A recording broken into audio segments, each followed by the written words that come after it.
Hi friends எல்லாருக்கும் வணக்கம். So இன்றைக்கி வந்து பார்த்திங்க அப்படின்னா நம்ம வந்து ஒரு முக்கியமான ஒரு ஸ்டாக்கை பற்றினா ஒரு டெக்னிக்கல் ரிவ்யூ வந்து நம்ம பார்க்க போகிறோம். ஸோ டெலிவரி ட்ரேடர்ஸ் யாராவது வந்து ஒரு ஒரு ஒரு சின்ன ஸ்டாக் வந்து வாங்கி ரொம்ப நாள் ஹோல்டிங்கில் வச்சுருந்து நல்ல ஒரு இன்கம் வந்து நம்ம பார்க்கணுன்ற ஐடியா இருக்கிறவங்களுக்கு இந்த ஸ்டாக் ரொம்ப ஹெல்ப்ஃபுல்லாக வந்து இருக்கும். ஸோ இந்த வீடியோ வந்து ஸ்கிப் பண்ணாமல் கடைசி வரையும் பாருங்கள். நம்ம டெலிகிராம் குரூப்லேயும் வந்து ஜாயின் வந்து பண்ணுங்கள். லிங்க் வந்து டிஸ்கிரிப்ஷனில் வந்து நான் கொடுத்துருக்கேன். ஸோ ஃபர்ஸ்ட் ஆஃப் ஆல் வந்து பார்த்திங்க அப்படின்னா ஒரு ப்ராப்பரான ஒரு ஸ்டாக்கை சூஸ் பண்ணுறதுக்கு முன்னாடி வந்து அதனுடைய பாஸ்ட் பர்ஃபார்மன்ஸை வந்து நம்ம கிளியராக தெரிஞ்சு வச்சுக்கணும், சரிங்களா? ஸோ அந்த பேஸ் பண்ணி வந்து பார்த்திங்கன்னா இப்போ ஓலாவுடைய குவார்ட்டர்லி ரிசல்ட் வந்து அப்டேட் வந்து வந்திருக்கு. ஸோ நெட் லாஸ் வந்து பார்த்திங்கன்னா 428 crores வந்து லாஸ் வந்து பண்ணியிருக்காங்க.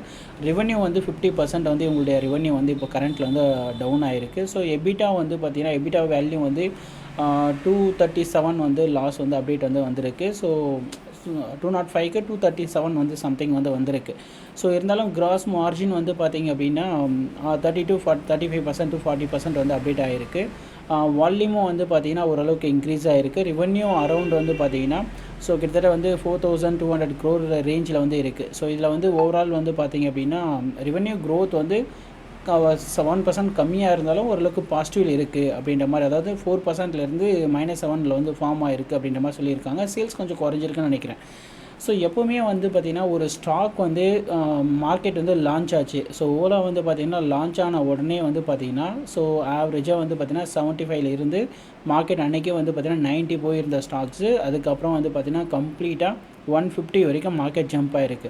ஸோ இப்போ ஓலா வந்து பார்த்திங்கன்னா ஓரளவுக்கு டவுன் கிரேடில் வந்து ஃபார்ம் ஆகிட்டுருக்குன்றது உங்களுக்கே நல்லா தெரியும். டெக்னிக்கல் ரிவ்யூவில் வந்து பார்க்கும்போது எப்போவுமே வந்து இது வந்து ஒரு எலக்ட்ரிக்கல் வெஹிக்கிள் சம்மந்தமான ஒரு ஸ்டாக் இது. ஸோ எப்போவுமே ஃப்யூச்சர் வந்து பார்த்திங்கன்னா எலக்ட்ரிக்கை பேஸ் பண்ணி தான் ட்ராவல் ஆகிட்டுருக்கு. ஸோ அன்ஃபார்ச்சுனேட்லி ஏதாவது ஒரு அப்டேட்டாலேயோ சில நெகட்டிவாலேயோ வந்து பார்த்திங்கன்னா இந்த ஸ்டாக் வந்து இவ்வளோ பெரிய ஃபால் வந்து கொடுத்துருக்கு. ஸோ இந்த ஓலா எலக்ட்ரிக் வந்து பார்த்திங்கன்னா ஃப்யூச்சரில் வந்து இன்க்ரீஸ் ஆகுமான்னு கேட்டால் கண்டிப்பாக வாய்ப்புகள் ரொம்ப அதிகமாக இருக்கும். அதே மாதிரி நம்ம ரிஸ்க்கும் ரொம்ப குறைவாக இருக்கும். ஏன்னா மார்க்கெட் வந்து ஆவரேஜாக வந்து ஒரு 80 போய்ட்டு பை பண்ணிட்டு ஹோல்டிங்கில் வைக்கிறதுக்கும் 100 இல்லைனா 150 பை பண்ணிவிட்டு ஹோல்டிங்கில் வைக்கிறதுக்கும் நிறைய டிஃப்ரென்ஸ் இருக்குது. பட் ஆனால் ஆல்ரெடி மார்க்கெட் வந்து 140க்கு மேலே போன ஸ்டாக்கு கிட்டத்தட்ட 100 பாயிண்ட்ஸ் டவுனில் வந்து நம்மளுக்கு 40 வந்து ட்ரேட் வந்து நடந்துகிட்ருக்கு. அப்போது நான் என்னுடைய சஜஷன்றதை விட என்னுடைய ஒப்பீனியன் என்னென்னு பார்த்திங்க அப்படின்னா இந்த ஸ்டாக்கை பொறுத்த வரைக்கும் ஆவரேஜாக ஏன்னா எந்த ஒரு கம்பெனியுமே வந்து பெரிய இன்வெஸ்ட்மெண்ட் பண்ணிவிட்டு அந்த கம்பெனி வந்து லாஸில் வந்து ட்ராவல் பண்ண விட மாட்டாங்க. அது எப்படியாவது பூஸ்டப் பண்ணணும் தான் அடுத்த பிளான் வந்து பண்ணுவாங்க. ஸோ ஓவரால் வந்து ரிவ்யூ வந்து நம்ம வந்து வீக்லி பேசிஸ் நம்ம பார்க்கலாம். ஸோ இப்போதைக்கு வந்து பார்த்திங்க அப்படின்னா மந்த்லி பேசிஸில் நம்ம வந்து பார்க்கலாம். ஸோ இப்போ வந்து பார்த்திங்கன்னா மந்த்லி பேசிஸ்லேயும் வந்து இந்த ஸ்டாக் வந்து நல்ல ஒரு ஃபால் வந்து கொடுத்துருக்கு, சரிங்களா? இந்த ஸ்டாக் வந்து நல்ல ஒரு பெரிய ஃபால் வந்து இப்போ கொடுத்துருக்கு. சப்போஸ் நம்ம வந்து இங்கே வந்து ஒரு 100 குவான்டிட்டியை வந்து நம்ம வந்து 40 rupees ரேஞ்சில் பை பண்ணுறோம் அப்படின்னா மார்க்கெட் வந்து ஒரு 10 பாயிண்ட் ஃபால் ஆகுது அப்படின்னா திருப்பி இங்கே ஒரு 100 பாயிண்ட்ஸை நீங்கள் பை பண்ணலாம். திருப்பி மார்க்கெட் 20 இங்கே ஃபால் ஆகுதுன்னா திருப்பி வந்து நீங்கள் ஒரு 100 பாயிண்ட்ஸ் இந்த மாதிரி வந்து இந்த ஸ்டாக்கை வாங்கி நீங்கள் வந்து ட்ரேட் வந்து பண்ணும்போது உங்களுக்கு 99% வந்து பார்த்திங்கன்னா ரொம்ப லிமிட்டட் ரிஸ்க் மட்டும்தான் இருக்கும், சரிங்களா? அது வந்து நீங்கள் 100 குவான்டிட்டி வாங்குறது உங்கள் விருப்பம், நீங்கள் 10 குவான்டிட்டி வாங்குறது உங்கள் விருப்பம், 1000 குவான்டிட்டி வாங்குறது உங்கள் விருப்பம். பட் ஆனால் என்னுடைய சஜஷன் வந்து எப்போவுமே வந்து கிட்டத்தட்ட வந்து 1000 அபவ் ஸ்டாக்ஸ் வந்து இருக்குது. நம்ம வந்து ஒரே ஸ்டாக்கில் பெரிய இன்வெஸ்ட்மெண்ட் எப்போவுமே பண்ணக்கூடாது. ஸோ நம்ம மார்ஜினில் ஒரு 5% வந்து ஒரு ஸ்டாக்கில் இன்வெஸ்ட்மெண்ட் பண்ணணும். அப்போது பேலன்ஸ் 95% இருக்குன்னா அந்த 95%ம் வந்து அடுத்தடுத்த ஸ்டாக்கில் வந்து நம்ம வந்து இன்வெஸ்ட்மெண்ட் பண்ணும்போது தான் நம்மளுக்கு ரிசல்ட் கரெக்டாக இருக்கும். ஸோ ஓலோவை பொறுத்த வரைக்கும் நீங்கள் வந்து கரெக்டான பிளானிங் பண்ணுறீங்க அப்படின்னா 40 வந்து ஒரு குவான்டிட்டி வந்து பை பண்ணுங்கள், அதுக்கப்புறம் 30, அதுக்கப்புறம் 20. ஸோ மேஜர் ரிஸ்க் வந்து பார்த்திங்கன்னா 10 போகிறதுக்கு அவ்வளோ சீக்கிரம் போகுன்றதுக்கு வாய்ப்பு இல்லை. என்னென்னா சப்போஸ் 30 போயிட்டு மார்க்கெட் 20 போச்சுனாலும் திருப்பி கண்டிப்பாக 30 வரும். ஸோ நீங்கள் இதில் ஒரு சின்ன லாஜிக் என்னென்னு பார்த்தீங்கன்னா ஓலாவை பொறுத்த வரைக்கும் வந்து இங்கே ஒரு 10 குவான்டிட்டி இங்கே பை பண்ணுறீங்க அப்படின்னா 10 பாயிண்ட்ஸ் டவுன் ஆச்சுன்னா 20 குவான்டிட்டியை பை பண்ணுங்கள்.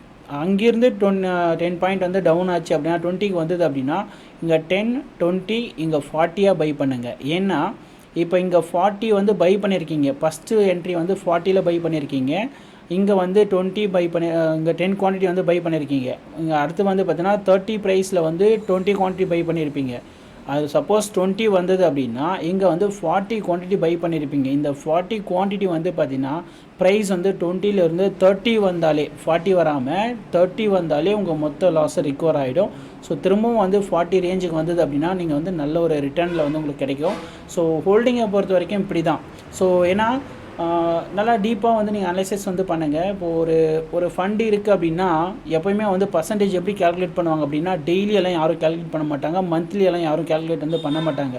ஒரு பேங்க்கே வந்து பார்த்திங்க அப்படின்னா இயர்லி தான் வந்து கேல்குலேட் வந்து பண்ணுவாங்க. ஏன்னா ஃபஸ்ட்டு 6 மந்த்து மோசமாக இருக்கும், செகண்ட் 6 மந்த் வந்து நல்ல பெனிஃபிட் வந்து ட்ராவல் ஆகும். ஸோ இந்த மாதிரி வந்து ட்ராவல் ஆகிறதுனால இவங்க வந்து பார்த்திங்க அப்படின்னா நம்ம வந்து இயர்லி பேஸ் தான் அப்டேட் வந்து பண்ணோம். இப்போ இங்கே வந்து இந்த ஸ்டாக்கில் ஓவரால் வந்து பார்த்திங்கன்னா ஒரு 1000 வந்து இன்வெஸ்ட்மெண்ட் பண்ணுறீங்க அப்படின்னா அப்போ இயர்லி பேஸில் 20% ரிட்டர்ன் வருதா, அப்போ அதுதான் நம்மளுக்கு பெனிஃபிட்டு.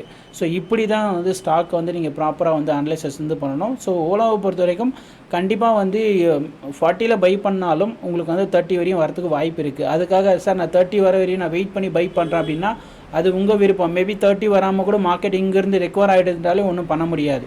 ஸோ அதனால் கண்டிப்பாக இந்த ஸ்டாக் வந்து என்னை பொறுத்த வரைக்கும் மார்க்கெட் வந்து ஒரு 30 ரேஞ்ச் மேக்ஸிமம் ரிஸ்க்கு 30 to 20 வரையும் வந்தாலும் கண்டிப்பாக ஏதாவது ஒரு சுச்சுவேஷன் இந்த ஸ்டாக் வந்து அபோவ் 50க்கு மேலே போச்சுனாலே நல்ல ஒரு பூம் ஆகிறதுக்கு வாய்ப்பு ரொம்ப அதிகமாக இருக்குது. இது என்னுடைய ஒப்பீனியன் தான். உங்களுடைய கருத்துக்களை வந்து கமெண்டில் ஷேர் பண்ணுங்கள். Thank you so much.